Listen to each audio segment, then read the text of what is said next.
Well, hello, and thank you for joining us again today. Seek first his kingdom and his righteousness.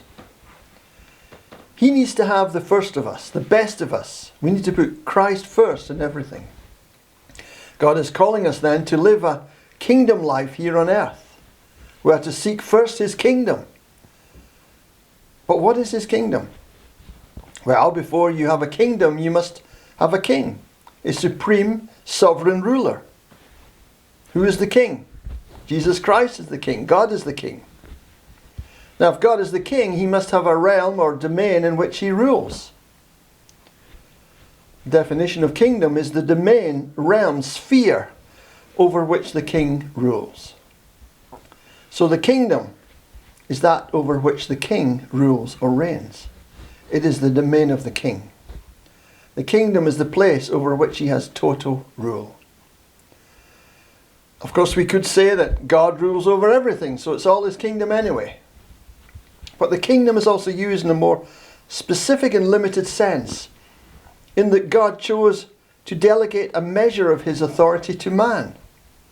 He gave man responsibility to rule and to govern the earth, which is found in Genesis chapter 1, verses 26 to 28. He chose man to be the instrument through which his purpose would be fulfilled. Man, unfortunately, chose to disobey God, to sin, relinquishing his dominion over the earth to Satan.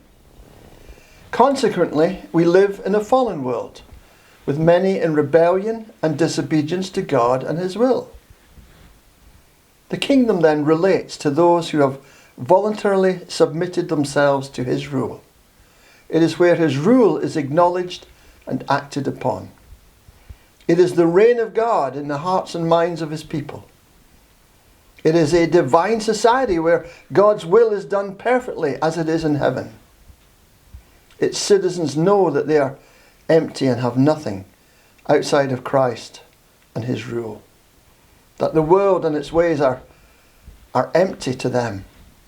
They can only trust and obey the King. When we pray the Lord's Prayer, Our Father in heaven, hallowed be thy name. Your kingdom come. Your will be done on earth as it is in heaven. See, we're praying for the rule and reign of the King to be recognized on the earth just as it is in heaven. We're praying not for it to come into existence so much, but to take over at all points in the personal, social and political order where it is now excluded. On earth as it is in heaven. We are praying as we preach the gospel that God's kingdom on earth is extended as men and women give their lives to the Lord and submit themselves completely to the King and his rule. We're praying for God's will to come into being. May God bless you.